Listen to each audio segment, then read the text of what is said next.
Monkey Tail. I can see your face. Hello and welcome to another edition of the Monkey Tail podcast. I am your host, Bruno Pinto, and with me as ever, I have my friend slash co-host, Mr. Marius Dunkley. How are you doing, sir? I am good, thank you. I just realized. I mean, I could try do a different intro. Really, I should really have incorporated the "It Takes Two" to make a podcast. So I'm gonna go for it. I'm gonna try again. And if I fuck it up, don't worry, I'll fix it in edit. Okay. It's been a while since you've had to do a secondary intro. Hi, Ward. How's it going? It used to be regular, i.e., every podcast. Well, I know. I mean, and let's just say that I did not fuck up the intro. I just want to do a different one. That's all. Hello and welcome to another edition of the Monkey Tail podcast. I am your host, Bruno Pinto, and as you guys know, it takes two to make a podcast. So with me as ever, I have my friend slash co-host slash co-op partner slash co-op fun partner. No, I fucked it up again. No, doesn't matter. Worth it. We're really worth it. Well done. Hello. Good morning. Mr. Marius Dunkley. How are you? Yes. On edit, this will sound smooth as fuck. I am great, thanks. How are you doing? Yeah, I'm not bad at all. Good. Thank you. It's going to be forward to this podcast. As am I. And then I'm looking forward. Later, I'm going for a walk. It's going to be something like 16 degrees or something today, which is. Is that the news? Is it, or the weather? I should say. Well, the weather is part of the news, I guess. Yeah, sort of. I guess so. Yeah, it does look quite nice. Yeah, I think we're going to the park as well. Yeah. This is the sort of stuff our listeners tune in for, isn't it? To find out if we're going to the park today or not. Absolutely, that's the only reason. Start strong. Absolutely, start as I mean to go on. Okay, right. Let's start then, as always, with a question. Obviously, I alluded there to the It Takes Two, and more on that later. We've been playing the latest co-op game. Called It Takes Two, but not talking about It Takes Two. What's the best co-op game you played? Ever, I guess, and why, and what console, what was the setup, etc. Okie doke. I mean, there's lots I could choose from. I could go for one of my standard answers, but I won't because I know it annoys you when I do that. And I will instead go for another semi-standard answer, but it is keep talking and nobody explodes. Oh yeah, that for me is absolutely one of the best co-op games of all time. Just the whole setup, obviously playing it in VR. One person not able to see what's going on, the other person in the bar, and just like when we were playing it regularly and just had so much fun, and it really sort of you built we built our own vocabulary for the game that we both understood that no one else, and the fact that it is genuinely different with like every person that you play it with, it's a different experience because you have to start that. Like I can't use the same phrasing as with someone else as I would with you because they don't understand it, and I think it really like you can have a very different experience with different people on it, and yeah, I think we just had so much fun and played it over such a long period. Yeah, it's right up there for me. Absolutely, no, I couldn't agree more with and it has to be played with a VR headset. Even though that game, I know people that. Play it remotely, so no need for the VR headset. So somebody is elsewhere, like over Discord or something, and then reading the things. But I think it's better when it's in person. Most co-op games are better in person. Anyway, I mean, I could go for a. I mean, Jamie there is saying on chat that the Lego games are actually quite good as co-op. Yeah, that's good. That is a good shout. Yeah, Lego games are good. As co-op games, I'm actually gonna go with the more recent one. I mean, the other thing with co-op as well is not just you don't it can also be competitive, not just you both working towards the same goal, right? So Super Mario, the Mario Kart, I think is a great co-op game to play. See, I would argue that is not the definition of co-op. Co-op literally means cooperative, and you don't cooperate in Mario Kart in any way. Well, in that case, what I was gonna go with was the new Super Mario Bros. Game where you both playing together to compete, and it's actually. I find that playing with somebody, especially somebody that's not as good at gaming, it's more of a hindrance because you're trying to do a jump and then they jump on top of your head, and then before you know it, you've lost your life and it's your fault. But I think that's quite a fun co-op game. But the true answer, anyway, is we're skirting around it. Is before the one we just played, it was A Way Out. A Way Out was a great co-op. Way Out is good. Co-op experience. Yeah, we both really enjoyed A Way Out, didn't we? I think we like it more than most people tend to. I think Portal 2 is also an excellent co-op game. Portal 2 is good. The Rayman games, the new Rayman games, are great. In co-op. Left 4 Dead is great as a co-op game as well. That is definitely cooperating to fight the zombies. Yeah. Broforce, yes, Broforce. I forgot about Broforce. Oh, we need to try and get Broforce on co-op online or something. I think that would be fun. Yeah, I'd be up for a bit more Broforce. Actually, it's been a long time since I played it. Yeah, maybe we should sort that out, stream it or something. Yeah. And Broforce will make some great clips as well. Broforce is a type of will make some great contents, especially Oh yes, no, they've probably added a load of new characters and stuff like that since we last played it as well. Absolutely, yeah. Well, I don't know if they have, but yeah. Okay, well, stay tuned for that. Some Broforce content coming up in the near future, and obviously, that'll be on my channel, but also on. I'm sure there'll be clips and videos on our YouTube, which you guys should subscribe to if you're not subscribed already. To our podcast, it's Monkey Tail UK on YouTube. You should go and subscribe. Right, so that was our opening question. Should we move on to that looks interesting, which is the second part of the show, which is the part of the show where we talk about the video game news, and I only have one really of note. There's lots of news, but this is the one that caught my eye.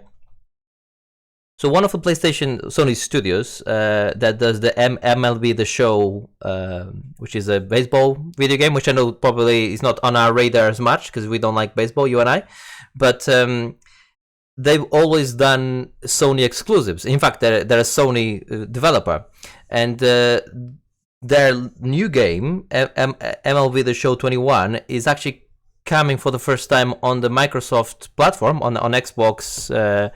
I don't think it's on PC, but on Xbox One and the and the Series family. But this is the funny thing: it's coming there for the first time. So some fans are pissed off because it's a game exclusive that's now coming out on Xbox, but it's coming out on Game Pass. So Game Pass users get the game for free. Or not for free, but as part of their paid subscription, and the Sony players that have been fans for a long time have to pay the 70 or the 60 quid to play the game. Which so that even on Sony's own PlayStation Now, on their own gaming service, the game is not included. But on the rival console, which they're allowing the game to come out, it's coming out on their Game Pass. This sounds like a crazy move by Sony to me. Obviously the financials must make sense for them to allow that to happen, and I still don't know how the financials work with Game Pass, but it seems to be that all developers really like it. They say they make their money back, and it really works for them. So I don't know what's happening. I can tell you exactly how, especially a game like that, DLC. They've got more eyes on it, and it's just essentially it's just like a free to play model for Sony almost, isn't it? The people on Game Pass just get it, but they spend loads of money on DLC for the new players or whatever. Yeah. fancy shorts or whatever DLC is in that game, that's where they make their money. Absolutely, but the news bit is not so much how they make their money. It's that a Sony exclusive that's been a Sony exclusive forever.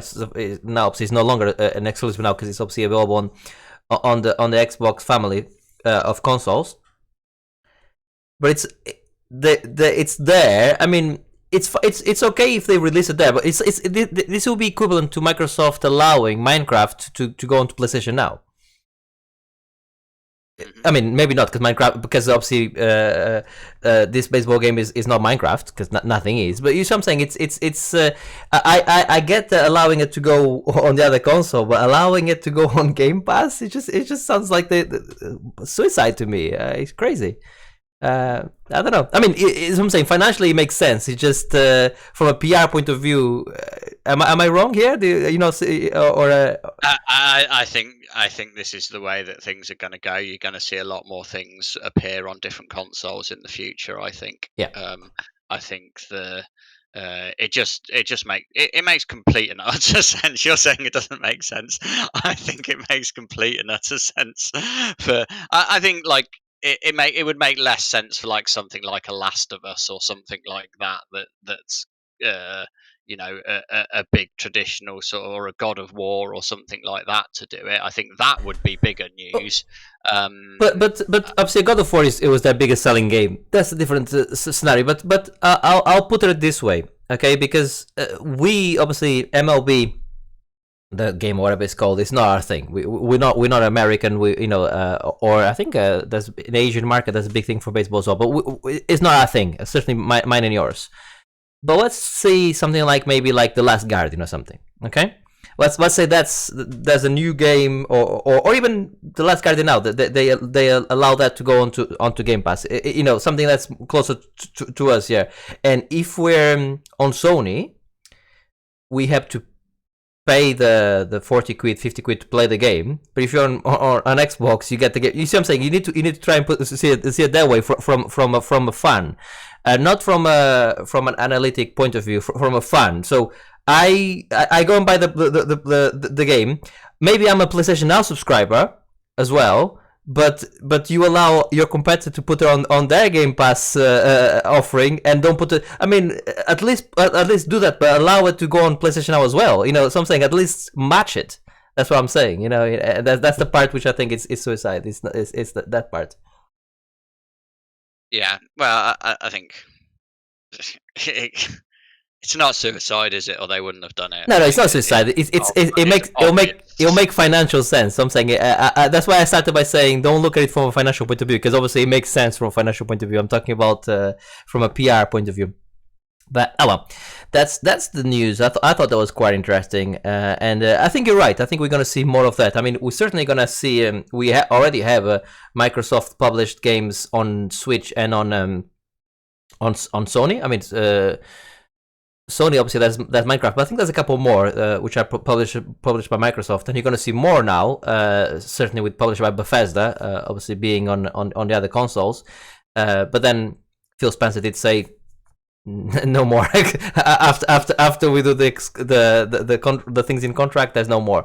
But I think you're right. I think there's going to be more Sony published games on Microsoft and Microsoft published games on Sony. Yeah, certain games it makes absolute sense. The thing I don't think you'll see still for a long time is I don't think you'll see any Nintendo published game on Microsoft or on PlayStation. I think Nintendo will always do their own thing. Even though they have published it on Apple, so anything is possible. Yeah, so. True. And Mario Run actually wasn't that bad. Mario Run, I thought Mario Run was actually quite. I enjoyed Mario Run. I did not like the Mario Kart one that they did. That was terrible. Mario Kart was rubbish, but the other one was good. Right. Let's move on then to the playlist. This is the part of the show where we talk about the games we've been playing the last couple of weeks. Should we start with the big one, with It Takes Two? So myself and Marius did a full playthrough of It Takes Two. And the new game, I always get their developer's name wrong, because I always say Starbreeze, which I know is not correct. It's Hazellight, I think, but it is Hazellight. But Hazelight, yeah. Hazelight, yeah. But I always say the wrong thing because I'm an idiot. But it's the latest game by that developer, which has done, I think, to my knowledge, only 2 games really, which is Brothers: A Tale of Two Sons and A Way Out. 2 really excellent titles, in my opinion. The second one not so well liked by everyone. I think mostly me and you that really like that game, but but it's the thing, from a critic point of view, it's not well liked, but everyone I speak to says they really like The Way Out. So I don't know. I don't know what's happening with The Way Out. But anyway, it's their latest title. It Takes Two, and it's basically a story of 2 characters that they go through a divorce, and their daughter finds out about the divorce and gets obviously really upset, and starts crying into this 2 little clay figurines she had done of one of being the mom and the other one being the dad, and technically, yeah, one clay and one wooden toy, isn't it? Yeah, absolutely. Sorry, if you could just say that again, though, because the line just completely cut when he said that. So one of wood and one of clay, right? One's made of wood, one of clay, aren't they? That's right. Yeah. Anyways, but she tears fall onto. This is like right at the first 2 minutes of the game. Tears fall onto them, and then their consciousness get transferred to these little figurines, and they're quite small, so it becomes a Honey, I Shrunk the Kids kind of scenario where you're playing these 2 small characters with within their house, and you have to cooperate and play together to try and get back to your buddies, right? And then on top of that, there's a book, Dr. Hakim, a book of love, which is kind of your guide throughout the game, and also a very funny addition. I know you're a big fan of Dr. Hakim, Marius. Dr. Hakim, yeah, I like him. I read some reviews of the game because everyone hates him. Us like Dr. Hakim. Everyone hates Dr. Hakim. I know. I think he was brilliant. It's just the way, like, he made me laugh just every time he popped in, just with a like huzzah, like I know, out of nowhere. It reminded me a lot of the genie in Aladdin in a way, which can be annoying, but funny. Yeah, but some people don't like the genie in Aladdin as well, and those people are wrong. Especially the animated Aladdin, which was Robin Williams, is brilliant. But anyway, we're straying. So yeah, we played the whole thing together. And first of all, if we look at all the aspects of what makes a video game, right? So you have the story. I think the story was brilliant. Yeah, really well told, emotional, and he hit the right notes when he needed to. Yeah, I think, on reflection, I think I like the story was it was good. I think it was good and well told.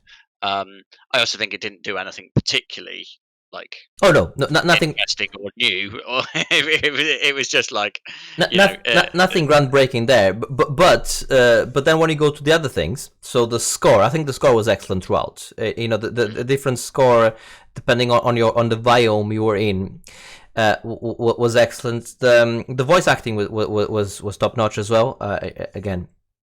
And it looked great. The game looked really sharp, and the sense of scale they managed to get with this game was excellent as well.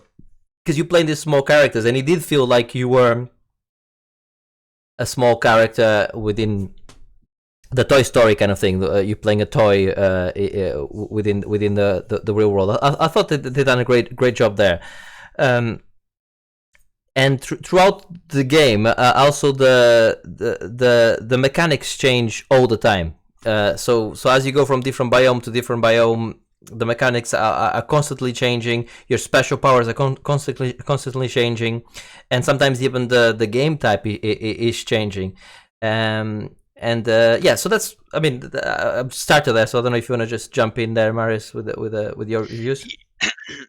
Yeah, absolutely. I think for me, like you say, I think the scale, like everything seems so believable, and there's like everything looks quite real and how you would imagine it to be if you were, if you were a small toy going around these different areas. Um, and yeah, for me, the two things that really stood out for the game was all of the different mechanics. And it's one of those, I want to be really careful about how much we say about the mechanics, because I think it is a spoiler to tell people too much about those things. But it's constantly, like, every single level, and even within the levels, like whether it's part of the main story or whether it was like a little side bit, there's always something fun to do. And none of the new things that were introduced were duds. Like, they all work really well, and a lot of games would have taken, let's just take the first mechanic, like that the guy has, of the nail gun that he has, and So using that to hold platforms and things like that. A lot of games would have been the game, but Yeah. this is like every single level there's a new thing. Every single one is fun. It just works so well all the way through, and it's constant. It's like I like, you barely get used to one mechanic, and it's like, boom, there's another one there, and that one's even more fun than the previous one, and it just didn't stop from start to finish for a whole 10-hour campaign, which was brilliant. And the other thing was the humor. This is the first game that's made me laugh that much for quite some time. It was genuinely very funny all the way through. Again, that part, and a lot of that came from the mechanics in and of themselves. Yeah, I like it when a game can genuinely make me laugh like that. All of the mechanics. I just want to touch on the mechanics, because I think that this game for me, it's up there, you know, as one of the best games I played. Period. I think it's, I mean, without spoiling anything, I think the mechanics are a big part of it. I mean, like you said, the first mechanics you get, which is Cody, which is the male character, gets the nail gun, or he can throw nails, which you can throw nails to nail platforms in place, or to give hooking places for May, the female character, to because she has the hammer part of it, so she can hammer things in, and she could use that to swing off the nails that Cody places. So you can imagine that mechanic there. But all the mechanics throughout, and they change every single biome. They change. There's like 9 different. No, not 9. I think that's like 7 different chapters, but like so many different mechanics within them, and they always change, but they always complement each other. So, but more importantly, they always complement each other, but they work on their own as well. So, because the whole game, and that's one part we probably haven't explained yet, the whole game is split screen. I see my half, and the other player, Marius, sees his half of the screen, and we can both see this. We can both see the two halves. But it's the screen is split in half, and sometimes it's horizontal, sometimes it's you only see one screen, but you can see both characters moving within the screens, especially in boss fights. But the mechanics always work together to complement each other, but separately. So especially when you're separated, your mechanic will help you solve that bit of the puzzle or that bit of the level. But then when you get together again, you have to work together to continue. That's brilliant, and it's brilliant every time. They get it right every single time. Not some of them are better, some of them are worse. All of them. That's the thing. It's just the consistency of Yeah. it. It's like that literally everything works brilliantly, even down to like it's not just the main level mechanics. It's like the mini games as well. In each level, well, some levels there are multiple different mini games to find. Yeah. Every single one is different. There is no reuse of any mini game anywhere. The mechanics are completely different for each of them, and every single one is absolutely purely enjoyable and fun. Like none of them are crap, which is it's just astonishing. This is an absolute masterclass in game design. I think. Yeah. It's just it just works so well. I was like constantly throughout. I was just flabbergasted with just how well everything works in that game. It's Absolutely. yeah. I still can't get my head around how well made it is. The mini games, the mini games are excellent. We didn't. I think when we finished the game, we looked at the mini games because you can replay mini games, and I think we missed like 7 out of I don't know, maybe something like easily 30 probably mini games or more, and all of them are great, as you say, and it keeps score as well throughout the game Yeah. Yeah, although I do think it missed a trick, and at the end it should have just had a big number of Bruno won this many mini games, Marius won that many. I know you can go to the mini games option and Yeah. you can count up manually, but I really would have liked to see that at the I end. think with the finale and what they were the message they were trying to give of cooperation and reconciliation and all of that, I think going like, oh, and by the way, this is the score. I don't think No, it was. after the end credits. Oh, okay. Dropping that Okay, after just at the end. Just at the end. I think would have worked But you well. see where I'm coming from. I think it would have gone against the grain I get that. on that. Another thing on it that I think works really well. This game, and this will lead me on to my another point, but like this is a game for everyone apart from kids. I think. I mean, I guess kids of a certain age would be okay, but I think there are elements in this game that are not suitable for younger children. But like, I think I haven't tested this theory yet, but I think this game would work perfectly fine with someone that doesn't really play games, because I mean, actually, it's bloody difficult in places. Like some of the boss battles, we died a lot. I don't agree. I agree with you, but I don't agree. I think the boss fights, No, you died shitloads. No, I don't mean that. I don't mean that. I don't think you could play the boss fights with somebody that does not play games. No, I think you can, because death doesn't matter. That's the thing. It like that there are lots of difficult bits that I think would be tricky for someone that doesn't play games, but that does not matter. And it in no way does it impede the other player. Like you were speaking about, like the Mario co-op, but like when you're playing, and it's a bit like Rayman as well. When you're playing with someone that's not so good at games, it can get quite frustrating for the person that is a game player. But this, I really don't think it matters. You can, in most instances, I think you would be able to play this quite well with anybody. That there's no lives, there is no game over. Essentially, you just keep coming back. The checkpointing is very generous. I think it's done in such a way as to limit any of that frustration quite a bit. Yeah, I mean, I agree to a certain extent. I mean, without giving much away, that there's a plant boss where one character has to clear the path for the other one, where you actually have to aim and clear the path while fighting off other enemies. If you get killed by the enemies, you keep getting killed. So if you keep getting killed without clearing the ground, Yeah, but I still think it worked. And also, like, that's towards the end of the game. yeah. And I think it doesn't start. I think. Oh no, yeah. I mean, it's there's quite yeah. a decent level of progression through that. So, I mean, it's a theory. At some point, I am going to test, because I think I have to play this game with Kim. Yeah. I really want to play this through again. Probably on PlayStation, and probably go for the platinum on it. I don't know. I haven't looked to see what the requirements are Yeah. of the platinum yet.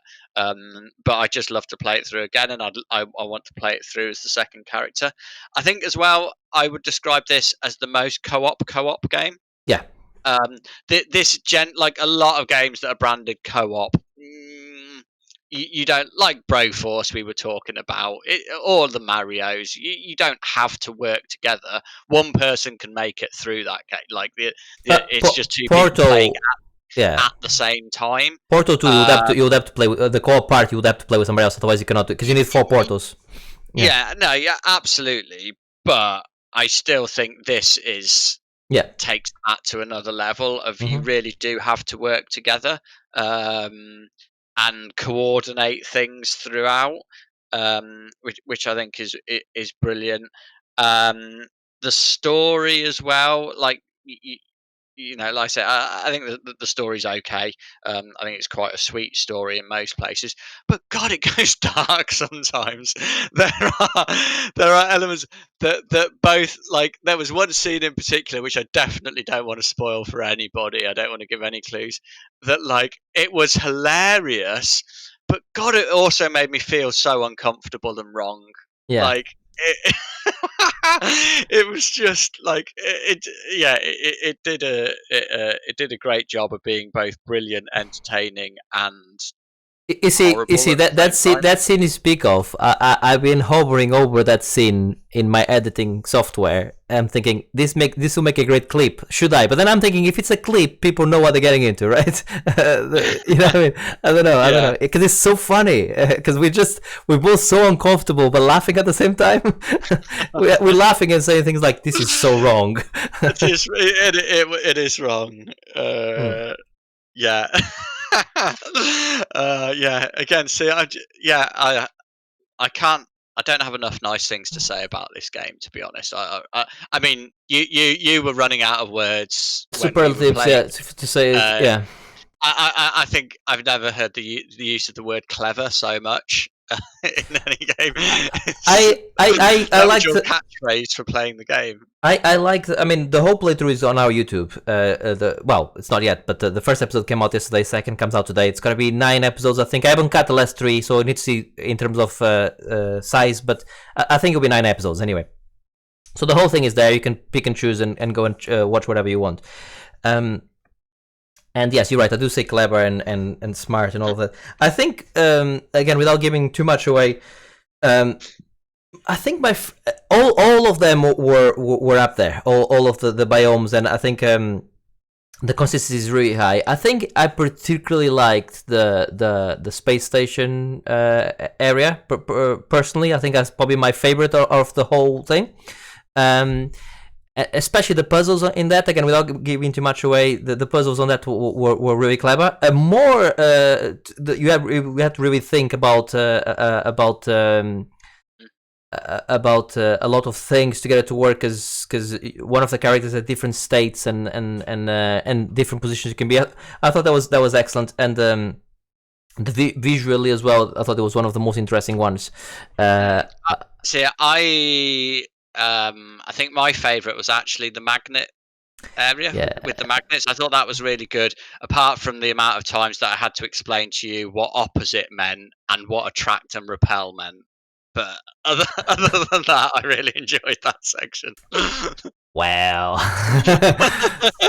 No, that was excellent. Again, and another clear. I mean, sometimes they beat you in the head with how on those things were, but you had the magnets to do with attraction and retraction and getting back together. All of that was a bit on the nose, but very, very clever. Really, there's a stealth zone which was quite clever. That was the only. I got worried at that point. I was like, "Oh, here comes the stealth zone," and quite often the stealth areas, unless it's Metal Gear, it's rubbish. Stealth is normally not that enjoyable in most games. But even that, they nailed it because they didn't make it difficult. No. Again, it wouldn't have. We didn't actually fail, but I'm confident it wouldn't have mattered if we had failed. Yeah. And it was fun and funny throughout. So good. Yeah. No, it was, and that was another. Early on, there was one where Marius's character Cody was flying a plane while I was having a proper like Street Fighter match on top of the plane as he was, but he was so engrossed in looking at my screen that he kept crashing the plane without noticing. No. It wasn't because I was looking at your screen. It's because the screen changed from split screen to that's right, single screen, and I think that was the first time it had done it. So I was like, oh, it's just me watching while he fights. Yeah, but you were supposed to be steering the thing. I was still supposed to be steering the plane. But that was great. The little things like that. He's steering the screen as I'm having a fight on top, and it makes you want to replay the game with the other character as well. One final thing on this game. This game is only co-op, which so you can only play it with somebody else. But you could do it locally or over the internet, like myself and Marius did. But another great thing they done was Marius did not buy the game. For instance, I got the game, and he was able to download the friends code, the friends pass on. You can do it on Steam, on Origin, on Xbox, on PlayStation, whichever console you're playing on. You download the friends pass, which essentially downloads the whole game. But you cannot host the game because you haven't bought the game. But you can certainly join somebody that has the game, which I thought was that's great. That's a great way to do co-op games because not everybody has the it can be quite difficult to get two people. Like, it's a 10-hour game, so to organise two people to play through for 10 hours at the same time is difficult. Anyway, this is one of the reasons I don't play multiplayer games very much, because organising that time is a commitment. So to take away any barriers or as many barriers as possible to people to be able to co-op this game is a great thing. But having said that, I would have been thrilled to bits if I'd spent 35 quid on this game and you'd spent 35 quid on this game. And there's a very, very high possibility that you're going to spend anyway. I will be spending 35 quid after having completed the game. I don't think that's ever happened before, that I've spent full price after having for the game after having already finished it. You're not waiting for the game to get cheaper or for the game to be on Game Pass. You're saying, I like it so much, I've just finished it, I'm happy to spend full money for it again so I can play it again. Yes, exactly. It just shows how good this game is. I think this game, without a shadow of a doubt, is going to be in conversation at the end of the year for our games of the year. It's no surprise. What a year it'll be if this isn't in. if this is not in conversation for game of the year at the end of the year, we've had the best year of gaming ever. Okay, absolutely. Because this game, I don't know if you'll be top every year of Monkey Tail, but you'll be up there on every. We've been doing this since 2012, and this game would be up there every single year. That's how good it is. It's excellent. True masterpiece. That and the word can be used on this one because it is. Like I say, it is. It's a masterpiece. It's a masterclass, like I said, in game design for me. This is just like I just can't believe it that they've got every mechanic right. Some games don't get their one single mechanic that they use right for an entirety of the game. To get this many so right is absolutely phenomenal. When I was playing the game, there were certain mechanics that I thought, like you said, a game would pick this mechanic and go like, "Wow, we struck gold. Let's make the whole game around this." They were like, "No, you have it for an hour. Don't worry." Because I'm like the magnets, excellent. Get rid of the magnets. Don't worry. Here's something else. You're like, "Oh my god, this is cool as well." So they really did a fantastic job. Couldn't recommend it highly enough. I think this is a must play for anyone. Get the game on whatever console you can, and find somebody to play with, and either do it co-op or couch co-op or over the internet. Just play it because it's find a way to play this game. Yeah, it's great. And if you cannot play the game, and if you have a Switch or something, I don't think it's available on Switch. But if you cannot play the game, go and watch our YouTube playthrough, because I think it's a fun game to watch as well, because it's like watching a Pixar movie, like a 10-hour Pixar movie as well, because it's of that high quality. So couldn't recommend it highly enough. I think that goes for the both of us, definitely. Right, let's move on from It Takes Two to I'll do my my other game I played, if that's okay. I played Endzone: A World Apart. Okay. Sounds boring, but go on. Is it boring? Let me tell you. Okay, let me read the spiel here. So, Endzone is a post-apocalyptic survival city builder where you start I was right.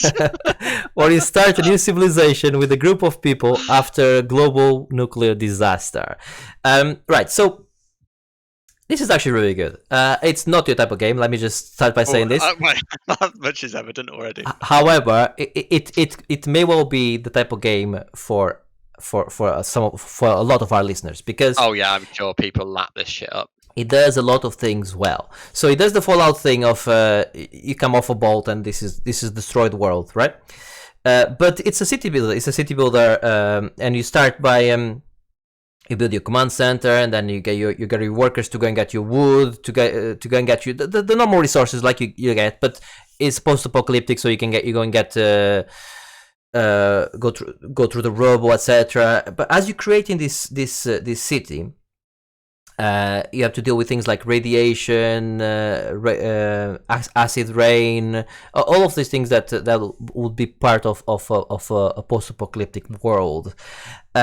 But when I realized, I'm like, oh my god, this is maybe even more deep than I thought. For me, was when I was looking to plant some crops, and he was like, you need to look at the soil humidity. So you need to, because there's like a different maps you can look at, and you need, one of the maps is you need to see the soil humidity, so you can see where it's best to grow to grow your crops and everything like that. So I started playing the game, and I quickly realized, whoa, stop. I need to do the tutorial, because this is one of those games I need to do the tutorial. 3 hours later, I finished the tutorial. It's a 3-hour tutorial. But I'm glad I did the tutorial, because I've learned everything that I need to learn about the game. But if you do the tutorial, the great thing about it is once you finish, rather than saying, it says, do you want to start a new game, or do you want to continue from what you've done? Because everything you've done, you can just go from there. But it's very in depth. You have to do things like, you do a solar plant, and you have to do the a bit like SimCity. You have to do the power lines going to the different units that you created. You have to do things like it has a bit of civilization training as well. So things like population control. So you can do barracks. So you can do houses, but houses, your guys obviously will have more children, and children become adults, and then they become part of your workforce. But sometimes you have too much, so you have to keep building houses. So you can just build temporary shelters, so where they'll be able to sleep, but they don't feel so comfortable to procreate, so they don't make children. So you have to look at little things like that. You can put like things like no more children. You're not allowed to have children, or only have one child per. You can change like the scenarios depending on your needs. And it's very in depth. You can send your guys on expeditions to go and explore other vaults and other areas. So it includes all of these things together. It's a bit of civilization, a bit of tiny bit of Fallout, more in theme than anything, and a lot of planning and. So, do I like it? Yes. Am I gonna play a lot more of it? Yes, I think so. I think I'll play more of this game. But this is the thing. It is proper in depth. It's not one of those games you can be listening to a podcast and chilling, because you have to so many things so many plates you need to be spinning. Like I was saying, you need to get water, but then the water gets contaminated, and then you have to get filtration going, and then for filtration you need coal. To make coal, you need to go and get you have to really, all these plates need to be spinning for you to get everything working. And to some people listening to this, they might be going like, that sounds amazing. And if you like that type of stuff, this is the one. This is the one for you, because it does all of that. I like my strategy games to be in depth, but maybe one step back from that in depth. I like that. I like that my filtration. So my water might need to be filtrated. That's fine, but don't make me have to go and get the coal or something. You know what I'm saying? Just maybe step it back one bit. Maybe it's a bit too in depth for me, but I think I'll play more of it anyway. Certainly, I'll keep iterating on the city that I built. So for those people that like city builders and like especially like the post-apocalyptic theme, like I do, this is the game for you. So yeah, if you like that type of stuff, this is for you. Marius, you would hate this game with every single fiber of. I pretty much disliked it as soon as you said the name. but if you like that type of game, this is. I honestly think this is the game for you, right? You've been playing a bit of Watch Dogs Legion. Well, tell us about it. I did indeed. So they had a free weekend for Watch Dogs Legion. Nice. So I was like, yep, I'm in on that. I've been interested in it, but I didn't. From what I'd heard about it, I wasn't prepared to drop any money on Watch Dogs Legion. So I thought I'd give it a go, and that's exactly the way to play that game. I think a few hours over the weekend, it was a lot of fun. I mean, it looks good, aside from some very dodgy beards. Other than that, the game looked brilliant. It's just very, very London. Like it's. I mean, I don't know London well. I know some real small parts of London well-ish, I suppose, but I don't know London well. But even so, I know it enough to, like, when you're driving around in Watch Dogs Legion, oh, I know that bit. If I go here, then I'll get there. And like, it's obviously not a one-to-one scale, but it's just done so well. And certainly, like, if you've been to London, touristing London, all the big sort of touristy places are there. I thought the driving itself was actually a lot of fun. Yeah. I enjoyed the driving a lot more than I thought I would. I think the shooting was okay. I think like the general mechanics are fairly solid. A lot of sort of stealthing around and using your spider bots, spider bots and things like that to get around was quite a lot of fun. I did feel that the concept of this, you can pick anybody to be in your team and to play as anybody. I did find that a bit gimmicky, and it didn't really actually add that much to the story. And I would actually I would prefer just one single good character to play as personally, or two or three set characters for me would work a bit better. The soundtrack was quite good as well, like the songs on the radio in the car. I found to be quite enjoyable. It takes so long to load. I could almost go and drop it, put the kettle on, brew a cup of tea. Were you playing on sandwich? You were playing on what? On PC. Have you got a hard on SSD? An SSD? Oh, okay. Yeah, I felt it took a long time. You see, I don't remember what. I mean, I played a while ago, and I don't remember what the load times were like. I was looking at my notes from the game. You see, I like this game. I played like 20 hours of it. I really liked the game to start with, and then I really fell off it quite quick. I like the stealth bits. I like the spider bot bits.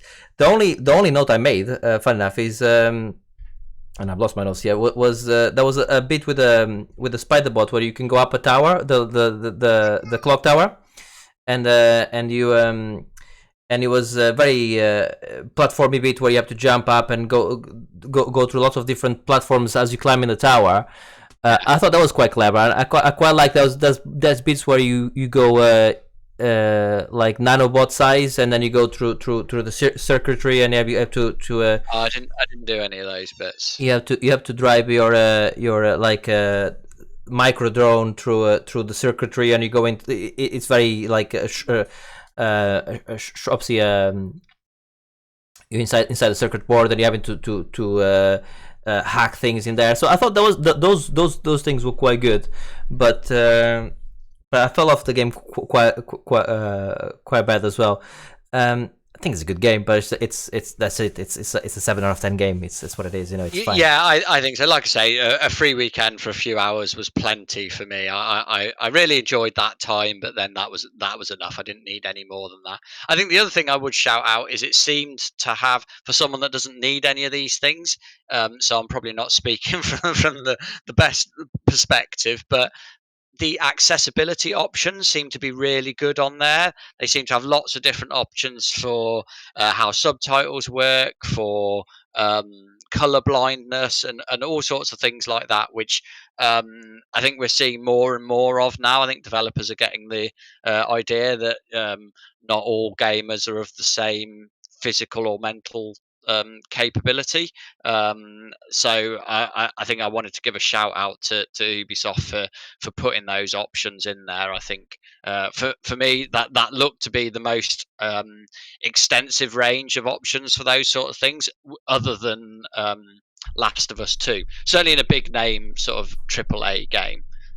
So I thought, well done to Ubisoft for that. No, absolutely, and it's something to be obviously commended for sure. I actually think that's an interesting point you just made there about accessibility, and it's something you see more on your Ubisoft. You said on Naughty Dog, you see it more on the big AAA titles because they have the budget to dedicate Sure. a team to it, and some of the smaller budget games or the indie games have it less, but that's not because they don't care. Sometimes it's because they just that's only X amount of resources you can put into it. So I would like to see publishers trying to put that as a priority. Yeah, we'll publish your game, but let's put some money towards localizing, in other words, but also making it more accessible, because I think the reason you don't see it in a lot of the games, we like a lot of the same games of the smaller indie games. We don't see it as much in that because I think it's a budget thing. Unfortunately, it's absolutely. Yeah, well, it's hard to do, and I think basically up until this point, nobody's really bothered with it either, not to any significant extent. I think Last of Us 2 was probably a bit of a watershed moment for those sort of things, and I think that Last of Us 2 will teach a lot of developers how to do some of these things because they did it so well. I mean, I understand that game can be played by someone that's completely blind from start to finish. I mean, it's amazing. It's amazing what they do. I mean, I accidentally put. I was watching a movie on Netflix or whatever, on Amazon, watching a movie on my TV, and I accidentally put the audio descriptions on, and it started, and it was like. Something like, but very very fast, like a light goes through the air and then shines onto and it's describing the logo at the start, the logo of the company. I'm like, bloody hell, that was. I mean, the description was like, I'm like, and then when it starts, I'm like, oh shit, I've got the other description, so I turned them off. But it was really descriptive. Everything they really do a good job. Yeah. But like and I know. Just coming up with a dialogue for that is time consuming. So that's why. Yeah. Oh God. Yeah. It's a lot to do, but I think. Yeah. Oh, it's very important. No, I'm not saying, but please don't take this away as me saying I don't want. I definitely want people to do more. This should be the norm. That's what I'm saying. And I think the onus should be on the publisher side, because they can put the resources, they can make it as a priority. Like we're publishing your game as part of the publishing. This X amount of budget goes towards doing that. And I think what we're going to see, we're probably a little bit away from it yet, but a standard will form where there will be a minimum requirement of that games will have to have, not necessarily by any like rules, but I think like there will become an expectation of you will need to have a colorblind option on your game, or you have to have subtitles. You just wouldn't. Event. It'll probably take longer than it should, but we'll definitely get to that point where there'll be at least a certain minimum expected amount of accessibility options that everyone will have to do. Even with color blindness, we have a friend of the show, Smokey. Sometimes he comes in on chat here. He's colorblind, but there's different types of color blindness as well. So he's like, we were playing a game once, and he was like, "Oh, I couldn't see the color, whatever it was," and I'm like, "Oh." Then I went to menu. It does have a color blindness setting, yeah, but it's not my type of color blindness. So even that has different types of color blindness. So, but yes, I think you're right. A standard needs to happen, and it's a good thing, right? Let's move over then to the next. That was Watch Dogs Legion. Let's move over to you've been playing more Donkey Kong. Have you beat your record yet? I have not. So Yeah. I really only put this in because, well, it's a way to plug our YouTube channel because we're putting a bit more content on there now. Yes. In particular, some shorts. Obviously, we've got the playthrough, or the full playthrough of It Takes Two going up on there day by day. Yeah. But lots of shorts on there. One of them being a Donkey Kong short, and Bruno spoke to me about, oh, can you do some videos, just like, you don't need to do much, no editing or anything for me to do, just do the videos and send it over to me. Won't cause you any problems, it'll be nice and easy, nice and simple for you. I'm like, yeah, okay, fair enough. um so I was playing a bit of Donkey Kong, and yeah, I was uh, doing well. In fact, I was doing astonishingly well. I'd scored 127,000 points on my first life. Bearing in mind, I'm looking for an average score of 50,000 per life, and my top score overall is 200,000. And I was doing well, and I knew I'd done some good. That there was a couple. That there was one screen in particular where I did some good work, and I thought, oh, that would make for a good short. So I pressed the capture button, and apparently Alt F10 also puts MAME into fast forward mode. so, so, so my next three, like the next three lives, went in the space of about a second. So yeah, Uh, the sacrifice I make for Monkey Tail, and I have to say, listeners, viewers, you would be so impressed with how calm I remained despite that loss. well, I was so impressed with I myself that I hadn't. I wasn't. I knew what happened, but I hadn't heard all the ins and outs until you just said it now. That's your own fault. Don't use Alt F10. You do Alt Z. Yeah, that brings the whole menu up, and then just press. Yeah. yeah, but the thing is, I've tried it. I tried it before, and it didn't do it. That's what annoyed me, because I tested this because I didn't want to risk such a thing, and I did it before and it didn't do it. But there you go, but we're over that now. but And but anyway, the good thing, because I was like, oh, those sort of runs don't come about very often for me at the level I. But turns out I'm actually getting better at Donkey Kong, good. because now 100,000 plus run is a norm for me in most runs. And again, yesterday I did another 123k in one life, Nice. which is good. The next three lives were absolutely shit. But that's the way the Donkey Kong gods go. But I still love that game. There's so much going on in it, and it's yeah, it's so, as long as I'm not tired, I can't play that game tired. It's not possible. And I will stop talking about it until I beat my score. So if you see Donkey Kong back on here, it means I've just beaten my score. Very good. I've for the viewers on Twitch at the moment, I posted a link to our YouTube, also a link to the video in question, where there's no sound, unfortunately, but you can probably imagine his pain, which is great. Right, let's move over to the last game on your list here, which is World of Demons. Yes, I'd probably consider this an early preview. I haven't played a huge amount of it, but this was a surprise drop by Platinum Games, who I'm a big fan of, makers of Bayonetta. And yeah, it's on Apple Arcade, and it just sort of suddenly dropped. I saw a news article about, oh, there's a new game from Platinum. Like, yep, I'm in on that. And basically, you play a samurai fighting sort of Japanese demons and spirits. The style, it's like imagine like if you've seen any of the sort of old Japanese scrolls. It's cel shaded. I'm looking at the video now. Paintings on there, yeah. It looks really cool. It's a cool visual, and it's like a really simple classic Platinum game. It's a sort of action game. So, but it's obviously dumbed down for touch screen. So essentially, you've got an attack and a dodge button, and then you have like you can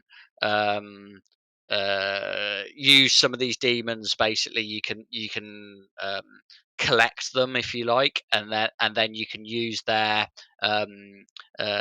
you can use them in subsequent fights. And so far, I'm quite enjoying it. And like you can also, like, if you have two of the same demons in your team, they can then like power up, like team up for a more powerful attack and things like that. And it's very much got that feel of a Platinum game. Just obviously very simple because it's essentially a sort of one button attack game. And so far so good. I'm not sure how long it will hold me for. But I think if you're into that sort of thing, and certainly if you've got Apple Arcade, then give it a go. No, that looks good. Actually, looking at it, and that's sorry, World of Demons. But looking at it, I'll touch quickly. I haven't played enough to really talk about it, but GOG, Good Old Games, had a free game they gave to newsletter subscribers, which I am one of, which is 13. The cell shaded. Yes. Yep. So I installed it, like, so I have a play, and I mean, it's old now. I mean, this is an old game. And I hear that it's not a good remake. No, this is not a remake. This is I'm played the original. The original, is it? Yeah. Oh, I thought it was the remake. No, I haven't played the remake yet. I haven't. I don't think the remake is out yet. Is it out yet? Yeah. Oh, yeah. It's been out, and I think it was universally panned as being terrible. Well, no, I haven't tried the remake. I'll have a look at it, maybe. But now you're telling me it's not good. Maybe I won't. But no, I was playing the original, and that game is cool, man. Hearing the you hear the sound, but you also see the sounds like in comic book sounds, and the gunshots and the different pains, and it's one of the most stylistic games I think I've seen in re-seen, because I've played this game years ago. But looking at that just reminded me of 13. I played. Yeah, 13. I also got it as well, so I think I might go back and play it. I enjoyed that a lot, but I can't remember a lot about it. So I think I've only played it through the once, and it's been that long since I played it. It'll be like quite fresh to play it again. Even a simple thing like throwing a throwing knife. From memory, best throwing knives in any game ever. Yeah, the throwing knives are great. I'm not sure it's the best throwing knives in every game, but the throwing knives are great. But you throw the throwing knife, and then as it goes through, and then you get the other square, like comic book squares showing up on screen, and then you see the knife impaling into the head. Really clever, So yeah, that's maybe if you got the game, if it's through GOG, why not? I'll look at the remake. I thought it wasn't out yet. It's been on my radars, but they obviously flew under it because I did not see it. Right, that was World. That was World of Demons before, and this was 13, but only a small talking there about it. Let's move over to That Looks. Sorry, no. What am I talking about? Let's move over to Why Don't You, which is the part of the show where we give you a recommendation of something to do. I actually haven't got anything to add. I just wanted to direct you to our YouTube again. It's YouTube. At Monkeytail UK, and in there we're putting all sorts of content. There's some old content we really had left dormant for a long time. There's content from like that Joe did 3-4 years ago. There's content for like 7-8 years ago, but it's very sporadic. But we've been putting stuff more recently. There's a few shorts, funny shorts. The one that Marius said before. The whole playthrough of It Takes Two is going to be there, and other games we'll be playing, like if we do Broforce, we'll be putting stuff there as well from it. So we're going to be trying to we're promising 2 or 3 videos a week at least for now, but we'll see how it goes. We'll see what type of content you guys like watching. But yeah, go and drop us a subscription if you're not subscribed already, and we're gonna be posting content there for the time being. Certainly for the next 2 weeks, there's gonna be stuff coming out every day because we got the lots of content. We can promise that. We can promise that. No. For now, we can promise some videos coming out, and yeah, go and drop us a subscription if you're not subscribed already. That's my why don't you go and watch some YouTube and make that our YouTube. Also, go and play a co-op game. It Takes Two is probably the best example of it that I've ever seen. But if not that, go and play another co-op game. It's fun. We talked about A Way Out. We talked about Broforce and other game, Portal 2.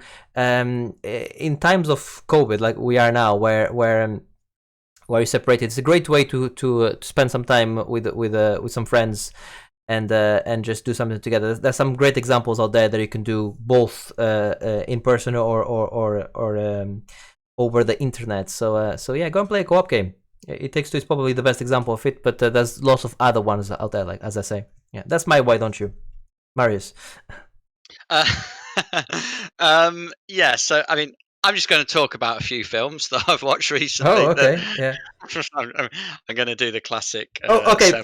Several why don't yous. But before you start, because I'm feeling like a telekinesis. Is it like a telekinesis? No, it's not. But I'm feeling one of the movies you watch. Is one of them Castaway? No. Oh, because I've seen that. It came out on Netflix. But it's close. It's close. It's probably on the list, yeah, because it's popped up on Netflix. And I thought, I've only seen that the once. Again, it was a long time ago, and I wouldn't mind watching it. So maybe next time. Castaway is great, by the way, still. Yeah. Go on. But firstly, Happy Gilmore. Happy Gilmore. Okay. Adam Sandler golf. Yeah, I know the movie quite well. That's yeah, and it's one of those. I just saw it there. I just needed something to not think about for a bit, and that was absolutely perfect. I mean, it's one of those. It's not big. It's not clever. In fact, it's very stupid and silly. But that's brilliant. It's for those that don't know, it's Adam Sandler, and I know people are a bit love-hate with Adam Sandler, and I tend to agree. Some of his stuff I like, some of it I think is absolutely awful. But I think Happy Gilmore is one of his best. He plays a terrible ice hockey player who the only thing he can do is hit the ball really hard. He can ice skate, yeah. Yeah, he can't even skate. So then that's recognised. Like he finds out that's actually a great skill for golf because it means he can drive the ball a really long way, and it's just funny. It's got a few little. I mean, I guess more than cameos from people in there. But I mean, particularly Carl Weathers in there. He's what's his name? Is it Stubbs? I can't remember what sounds about right. But he loses a hand. I remember that much. Chubbs, that's it. Chubbs Peterson. And yeah, he's like the golf pro that tries to teach him, who lost his hand to a croc on the golf course, and he's got this really bad wooden hand that he uses that keeps getting destroyed. It's just so it is absolutely hilarious. I think I mean. I haven't seen it in a long time. I seem to, I mean a long time, years. I seem to remember really liking one bit in it, which was at the beginning when he's discovering he's got really good talent with the golf clubs, because he, I think his grandma is being moved or something, and he's got the old clubs and he's shooting them outside, and then he shoots it so far he hits somebody in the window, and he does three, he hits the house, and then the dude comes out to see what's going on, so he hits him, and then he shoots the third one and knocks the woman out the window. Yeah, that's it. I seem to remember that was really funny, and I still for another one I seem to remember. I hope I'm not getting his movies because his movies kind of blend into one sometimes. Isn't it Ben Stiller plays the nurse on his and I seem to remember Ben Stiller was great in it, like playing the. He was good. Yeah, he is good in that. I seem to remember that was very good. All right, yeah, Happy Gilmore is a good choice for comedy. Wedding Singer is also, if you haven't seen it, it's quite a I've seen Wedding Singer. Also, I watched The Bucket List. Okay. With Morgan Freeman and Jack Nicholson. Yeah. I think not as strong a movie, but actually, like, I don't think it got great reviews. But I actually thought it was quite a sweet, nice, generally amusing movie. These two sort of aging guys who both diagnosed with terminal cancer and both quite different sort of personalities, and they try and tick off all these things from their bucket list. And I thought at points it was quite sweet movie. And yeah, again, I think it's nothing to set the world on fire, but I enjoyed that. So I think if you haven't seen it and you've fancy a movie to watch, go for it. I haven't seen Bucket List again. I've seen it once, and I've seen it a long time ago. I don't. It doesn't. I don't remember liking it that much, but I don't remember disliking it either. I thought it was... Yeah, that's what I mean. Like I say, I don't think it's one to it's not a movie for the ages or anything like that. But I thought it was just a nice watch. It was one of those movies that was just nice. It wasn't like I'm not going to remember it down the line, but it was an enjoyable watch. And the last one, Once Upon a Time in Hollywood. Oh, okay. Yeah, I thought you were gonna say something different there, because there's quite a lot of yes, the Tarantino one. Yeah. Yes. That's an excellent movie. Yeah. Yeah, it is good. I think I'm still thinking about it, to be honest. I mean, it is good. I mean, it's a really solidly well-made movie, as you would expect from Tarantino. I think DiCaprio and Brad Pitt are excellent in it. Mm-hmm. Spoiler alert: they're great in everything they do, pretty much. Both of them. To be fair, yeah. But I think particularly in this, I think they're really good. And like, so for people who don't know, it tells the story of sort of like the end of the golden age of Hollywood. So 1969. And what's her name? Susan Tate, is it? An actress of the time who, I mean, so this is the thing that I'm struggling with it a little bit, because it sort of tells a true life story, but it doesn't, because Tarantino goes massively off script with it. And I actually think he's better when he's living in his own world and not trying to live in the real world in his movies. Like when it's all his characters and his devising, I think he actually works better. I think some of the bits with real life characters are dubious, and I think the sort of deliberate changing of history is again, particularly history that involves murdering of pregnant women. I find, I don't know, it feels a little bit odd to me to have done that. But having said that, the movie is great, and like the ending, like it hits you with some classic Tarantino violence, like just brutal, like for a couple of minutes at the end. But yeah, I would recommend giving it a watch, certainly. I really liked it, but staying on the Once Upon a Time movies, because there's a few, as you say. I don't know if you've seen Once Upon a Time in America, which is a Sergio Leone masterpiece. That movie, and the reason I say have you seen it, because it really depends on have you seen it and what version did you see, right? Because that version came out, I think it was 80s or late 70s. And first of all, it's a true masterpiece. It's excellent, and with an Ennio Morricone score, which is just brilliant. But when the game came out, when the movie came out, I think it won the Palme d'Or. It won like lots of things in Europe, right? And then, but it's nearly 4 hours long, right? And when they released it in America, they said nah. And it's also one of those movies which is chronologic. They show the past, the future, the present. They are out of order, yeah. In America, they were like nah, too long. Cut it to 2 hours. That makes no sense now. Just put it in chronological order. Oh. What about the score? Or the score doesn't make sense anymore. Oh, don't put the score in.